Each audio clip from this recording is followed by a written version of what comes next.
May bali-balita ngayon, mga kababayan, na yung time daw na rally nung gabi,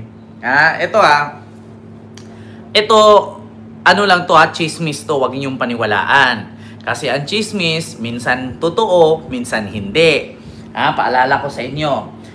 Nung gabi daw, mga kababayan, na nagsalita si Aimee, di ba? Doon sa sa INC rally, ay na pala si Sara noon. Tawag doon, nakasuot na ng yung pang tawag doon, bagong proklama, yung nakasuot na ng pang formal. Nakaabang na pala si Sara noon sa likod. Na ang sabi, baka daw pag nagsalita si Aimee, ay lulusob daw ang taong bayan sa Malacanang at patalsikin na daw si PBBM. Nakapangbinyag na, nakabarong na. So ngayon, mga kababayan, ang problema, yung drama ni Aimee, nagkapangit-pangit yung mukha niya. Hindi ko lubos akalain. Gaganon siya doon, di ba? Ako, nung bata pa kami ni Bongbong, ang pangit ni Aimee doon. Imbes na, mga kababayan, imbes na ang tao magalit kay PBBM. Kasi nga, meron daw tayong presidenteng adik. Yan ang sigaw ng mga DDS. Imbes na ang mga tao ay lalabas ang kanilang galit sa tainga, uusok, aapoy ang ilong, bubuga na ng apoy, ng akala mo Dragon Balls, diba? Hindi po sila nagalit. Bakit? Natawa po sila. Bakit? Kasi kung nakita ninyo, mga kababayan, yung video na si Aimee nagsalita, ang pangit talaga niya. Totoo po yan. Ang pangit talaga ni Aimee. Imbis na ang tao manggagalaiti sa galit, hindi. Natatawa sila. Bakit? Ito yung stage sa Rizal, yung tawag dyan, grandstand, Luneta grandstand. Ito yung stage ng Luneta grandstand. Ang laki ng monitor sa likod. Meron pang dalawa sa bawat gilid, iba yung sa likod. Habang sabi ni Aimee, nung bata pa kami ni Bongbong. Ganon. Sa Quirino grandstand. Dati namuhay kami sa ibang bansa. Ang pangit talaga niya. Sa totoo lang. Kaya po ang nangyari, mga kababayan, instead na magalit ang taong bayan at paniwalaan siya, hindi po nagalit, bagkus tumawa. Kasi ang excitement ni Sara, nakapahambinyag na siya, nakabarong na. Kasi nga ang akala niya kapag magsalita na si Aimee, ako, sinabihan ko si Bongbong na pakasalanan niya si Lisa. Pero malaking pagkakamali pala yun. Kasi pareho pala sila dalawa. Ganon kasi mukha ni Aimee. Putang ina. Ang tao imbes na magalit, tawang-tawa. Kaya ngayon, mga kababayan, ito ang nangyari. According sa aking tawag dito, walang buntot na biik. Ang sabi sa akin ng walang buntot na biik, na galit na galit daw si Lustay. Sabi ni Lustay, naku naman Aimee, wala namang effect yung sinabi mo.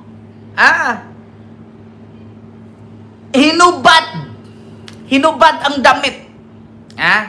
Hinubad daw ni Sara ang damit niya. Pumunta dun sa ban niya na may kurtina. Ang ban ni Sara may kurtina yan. Bago buksan ang pinto, may kurtina. Pumasok daw doon. Nakamuro. Gumanon. Nung pagbaba ni Aimee, sabi ni Sara, dapat pala doon ka nag-anunsyo sa EDSA.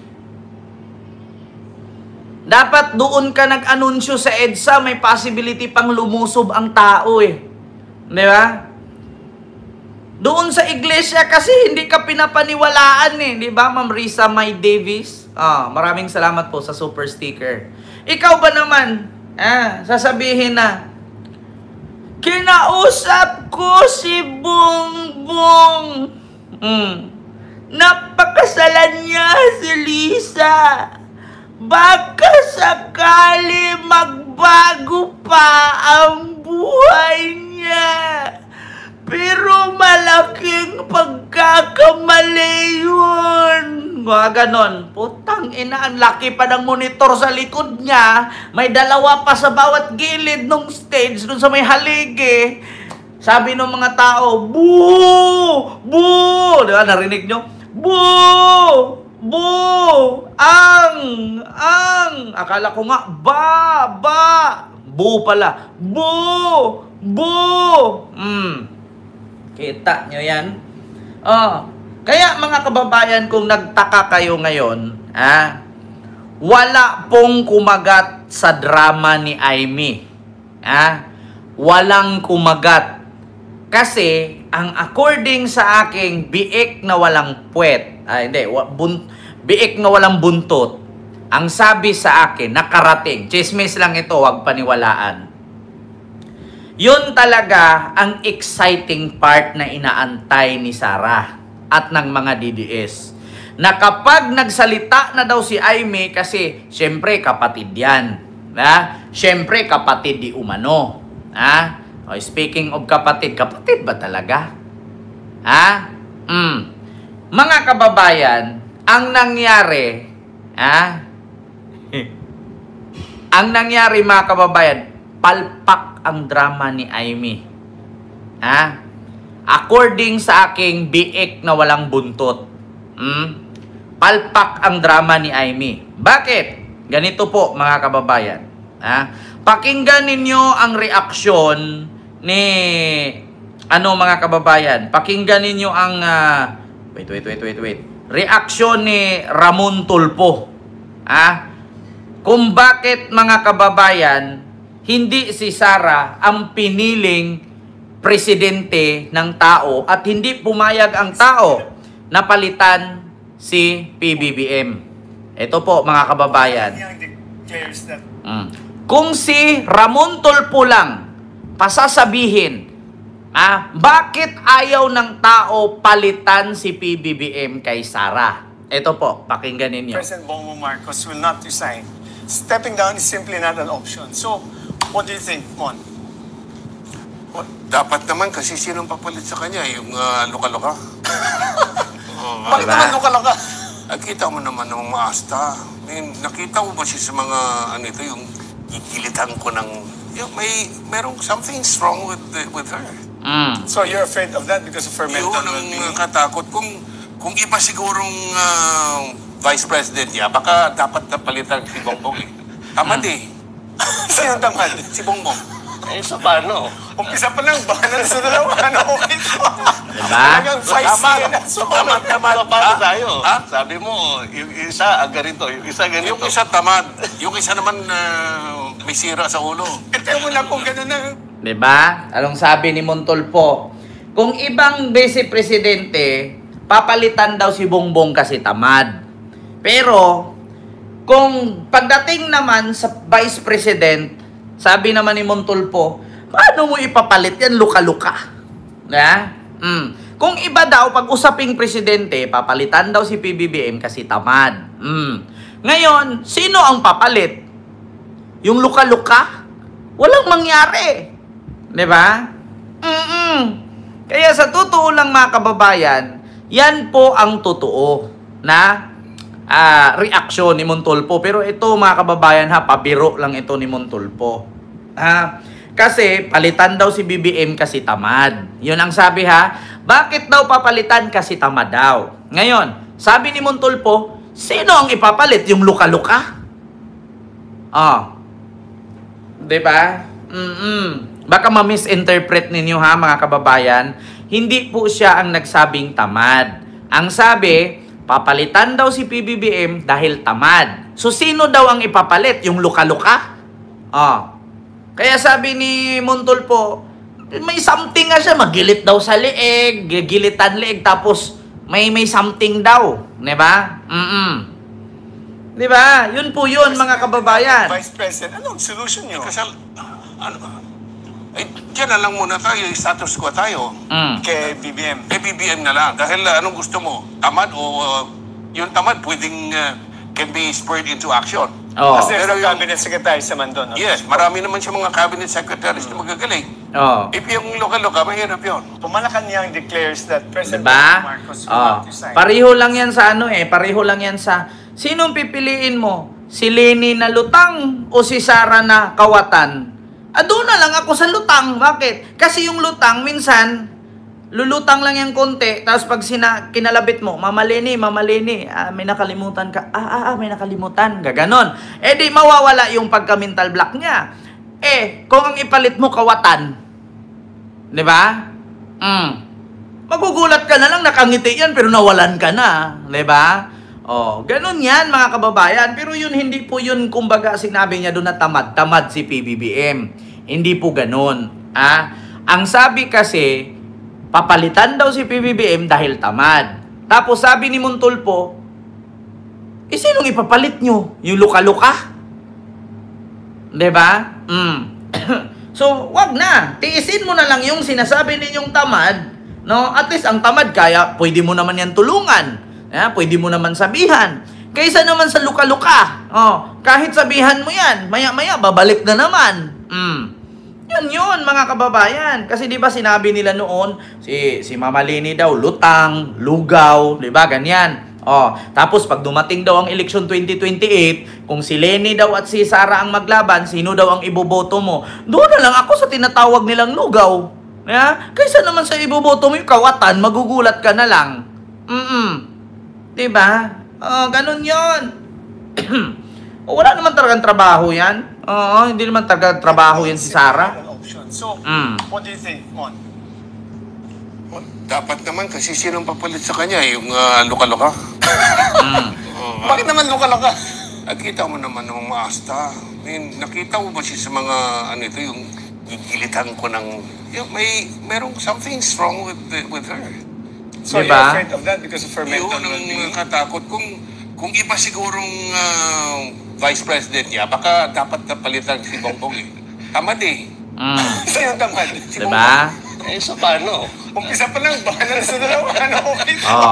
Kung sa iba daw presidente or sa vice president, dapat daw talaga palitan si PBBM kasi tamad. Sino daw ipapalit? Luka-luka? Magtiis ka na lang dun sa sinasabing tamad. Ganun yun, mga kababayan. Kaya isa yan sa rason na naudlot palpak na plano. Diba? Ni Amy. Na ang akala ni Amy, pag nagsalita siya, kami ni Bongbong, mga bata pa kami, namumuhay kami sa ibang bansa. Walang naniniwala. Ang pangit mo dun, Manang. Walang kwenta. Walang effect. Walang effect talaga, mga kababayan. Hindi umepekto. Hindi umepekto. Walang kwenta. Alam niyo, sa totoo lang natatawa ako Noon pa nila plinano yan. Ano sabi ni Kati Binag noon? Amy, lumabas ka na. Diba? Hinahamon nila si Amy Marcos, sino pa? Kasi nga daw, alam daw ni Amy, hinamon pa nga ni Jeffrey Celis itong si Amy na kung talagang mahal mo si Tatay Digong, magsalita ka na adik ang kapatid mo. Yan ang sabi. Diba? Hinamon nila si Amy. Para magising ang taong bayan at mahalin at iboto kanila para kumbaga parang blina-blackmail nila si Amy. So ngayon ang nangyari, mga kababayan, siguro yun na talaga yung pinaka-choice nila na Amy, wala ka nang ibang gagawin kasi syempre sasabit ka na. Pag nagsalita yung pag nagsalita yung bagman mo, parang delikado na yata. Parang makukulong ka na nito. Go signal na lang ni PBBM ang kailangan. Paglabas ng bagman mo, baka yung mga proyekto mo sa Ilocos Norte doon, yung mga stadium, yung mga kalsada, yung mga meron ka pa namang mga gilid-gilid ng doon, dagat.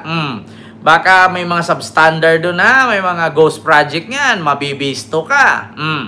So, syempre, wala nang choice. Wala nang choice si Manang. Eh di ngayon, kumanta nga. Iba nga lang yung kanta. Ngayon, nung kumanta siya, ang akala na talaga, sa totoo lang mga kababayan, ito talaga nakarating sa akin. According sa aking biik na walang buntot or walang puwet, no? Yung parang Kyrgyz. According sa aking biik na walang buntot, wala ding puwet, sabi niya, handang-handa na daw talaga si Sarah noon. Pumapalakpak pa nga daw si Sarah. Grabe daw. Hindi daw, ang sabi nga ni Sarah daw doon, chismis ito, wag yung paniwalaan na. Ang sabi daw ni Sarah doon, sige, Aimee, kaya mo yan. Chinicheer pa nga daw niya. Dahil nasa likod daw si Aimee. Chinicheer pa daw, kaya mo yan. Andito lang ako para sa'yo. Pag nag-success ito, gagawin kitang vice presidente. Ako yung magpipresidente. Yan ang nakarating sa akin. According yan sa aking biik na walang puwet. Ang problema mga kababayan, imbes na manggagalaiti ang taong bayan na malaman na ito nga, adiktos daw, bangag daw, itong si PBBM, hindi nagalit ang tao. Alam nyo, pagkatapos daw, alam nyo, ginawa, sabi daw ni Lustay, ikat ang video, ikat, patayin nyo yan. Patayin yung video. Pinatay. Nagulat nyo? After 5 minutes pagkatapos salita, hindi na nga tinapos, mahaba-haba yun eh. Pinatay ang video. Tapos, diniklara. Diniklara na ano daw, tawag doon, temporary block. Di ba? Sabi ko nga sa inyo, mga kababayan, nanunood, pumapalakpak. Ganon. Pumapalakpak, ganon. Tapos nung nalaman daw, nag-aantay na, baka daw magsisigawan na ang mga tao, diba? Maghahagis na ng mga gamit, magwawala na, susugod na sa Malacanang, hindi umipik. Tinigil ang rally. Kinat ang video. Bakit? Ang pangit ng direktor. Ang pangit ng direktor. Kung sino man yung direktor na yon. Sa bagay, hindi siguro nakita ng direktor kasi maliit na tao yung direktor eh. Siguro gumaganon-ganon pa. Kat! Hindi ganyan! Ang pangit ng mukha mo! Kat! Imbes na maawa yung tao, natawa ang tao. Bakit? Ang pangit talaga ng mukha ni Aimee. Sa totoo lang eh. Hanapin natin sa TikTok ng... Hanapin natin sa TikTok mga kababayan na ito ha, makita nyo naman yung mukha ni Aimee. Aimee, nilaglag si PBBM. Kami ni Bata pa lamang kami ni Bongbong. Alam na buong pamilya ang problema sa kanya. Natawa yung tao. Diba? Hindi nyo masisi at hindi nyo sabihin na ang video nagsisinungaling. Imbes na ang tao magalit, natatawa sila. Bakit? Ang pangit talaga ni Aimee. Ulitin ko ha. Bata pa lamang kami ni Bongbong. Ang laki kasi ng monitor. Alam na ng buong pamilya ang problema sa kanya. Tignan mo yung mga tao ha. Nakangiti. Sa totoo lang, mababasa naman ng lahat ang mga testimonya ng aking ama patungkol sa kanyang ugali at gawain. Diba? Noon, dahil may tatay pa kami, hindi ko pa siya responsibilidad. Noong tumatanda, ay mas naging nakakabahala. Batid ko na nagda-drug siya. Natawa ang mga tao. Diba? Magtatawa sila. Oh. At ng pamilya. Nalaman ng pamilya, seryoso ito. Minsan, kami ng Presidential Guard at Metro Gold pa ang naglilinis tuwing nagpa-party po sila. Kita nyo? Minsan ako, ang mga Presidential Guard at Metro pa ang naglilinis tuwing nagpa-party pa sila. Kita mo yan? Diba? Imbis na ang tao magalit, natatawa. Nagtatalunan pa nga Boo! Diba? Kita nyo yan? Walang naniniwala.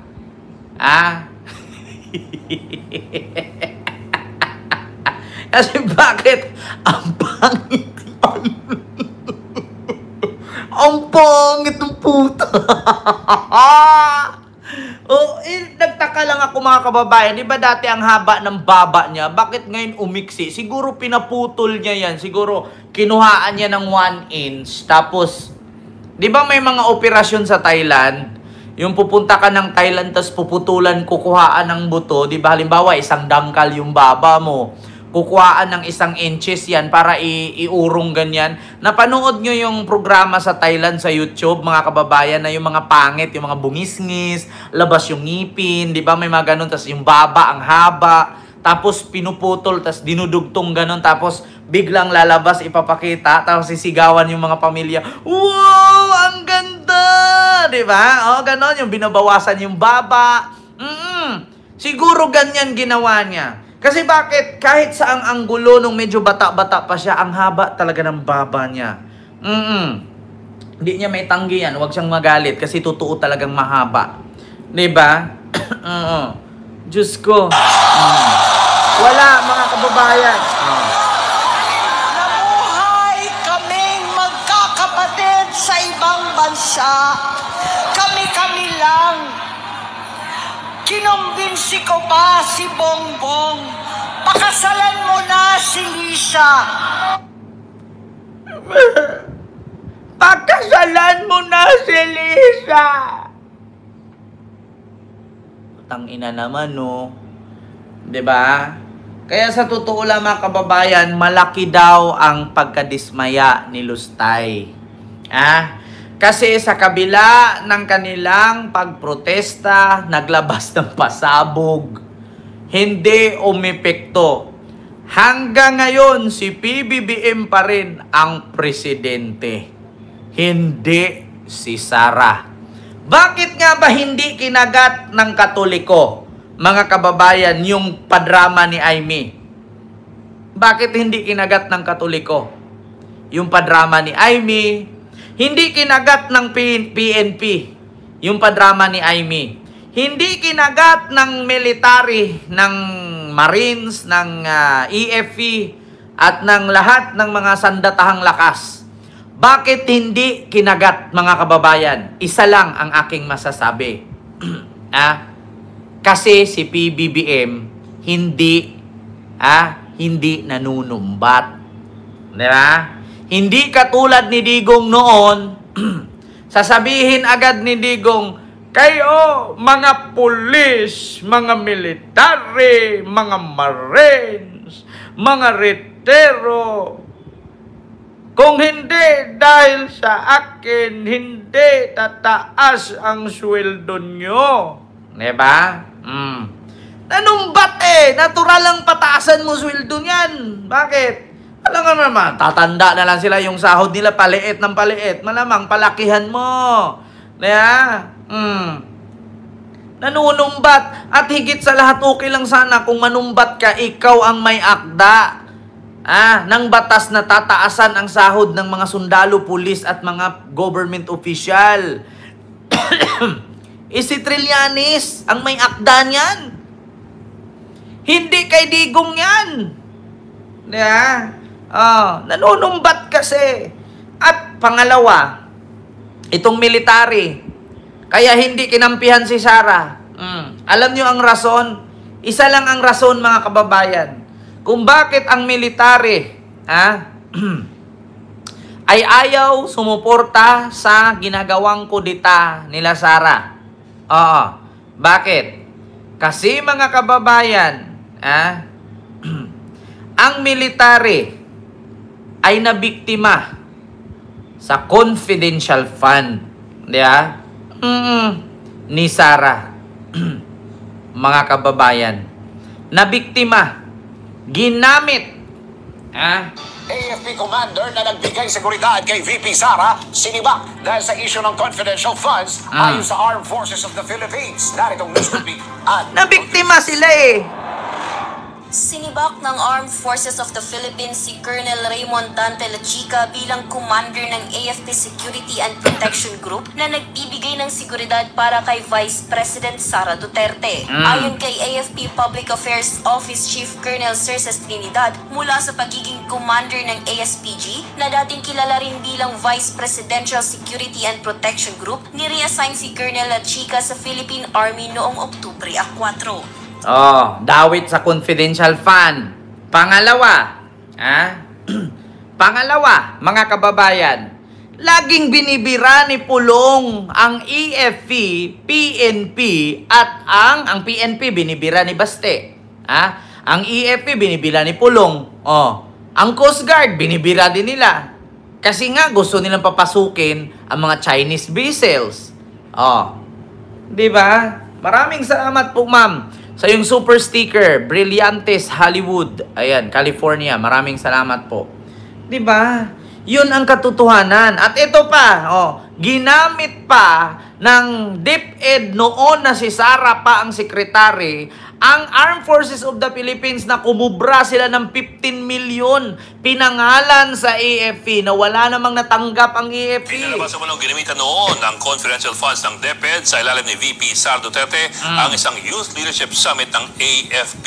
Yan ay matapos linawin ng Philippine Army na wala sila nakuha ang pondo mula sa DepEd. Nasa phone line ayan. Marlon Enriquez. Pakinggan ninyo.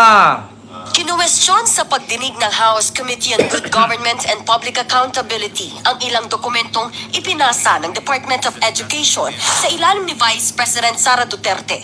Tungkol ito sa pinaggamitan ng kanilang confidential funds noong 2023. Lumalabas kasi na ang dokumento na isinumite ng DepEd sa Commission on Audit ay certification na hiningi lang sa Philippine Army. Partikular ang higit 15 million pesos na ginastos ng Armed Forces of the Philippines para sa Youth Leadership Summit o YLS. Kumbaga, tila nang hingi lang umano ng resibo sa ibang ahensya ang DepEd para ma-justify ang gastos sa kanilang confidential funds. Yan ang pinalutang ni Batangas 2nd District Representative Jinky Luistro matapos linawin ng Philippine Army na sariling pondo ng AFP ang ginamit sa naturang aktibidad. For the 8 YLS that were conducted, you used the fund of the Philippine Army. For our participants, we used the Philippine Army. For the students, they used the local government unit funds, Mr. Chair. Ayon kay Luistro, malinaw na walang ginamit na pera ang Philippine Army mula sa DepEd. Ang problema pa, hindi raw alam ng mga opisyal ng Philippine Army na gagamitin ng DepEd ang kanilang certification sa ibang bagay. Kita ninyo? Isa sa rason yan, mga kababayan, na ayaw sumuporta ng mga Philippine Army or ang military, ang PNP. Yung PNP, binastos nila dun sa rally. Sabi, wala kayong armas, bawal kayong pumasok, kayo yung nanggugulo. Saan kayo nakikita nanggugulo ang PNP?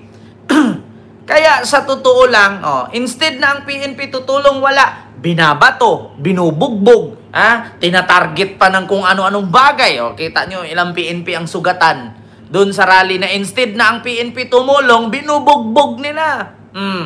Tapos pinapalabas pa ng mga DDS vlogger na pinos mga PNP kawawa, ginawang tuta ni Marcos, pinahiga nila sa pinahiga daw sa kalsada. Diba? Tapos birahin pa ng birahin ni Pulong, birahin pa ng birahin ni Baste. Kita mo? Ngayon, ang tanong, tutulong ba? Hindi. walang suporta ng kasundaluhan at kapulisan ang kanilang kudita. Kasi kung hindi nyo titigilan yung pagpaplano ninyong kudita at patalsikin si Marcos, matadtad kayo ng kasong sedisyon. Tignan nyo si Celes. Pakita ko sa inyo mga kababayan. Patunay yan na kaya galit ang AFP. Kasi binudol sila, ginamit yung AFP para makapambudol. Ito mga kababayan, pakinggan ninyo. Mga kababayan, pakinggan ninyo fresh na fresh pa. Ano to?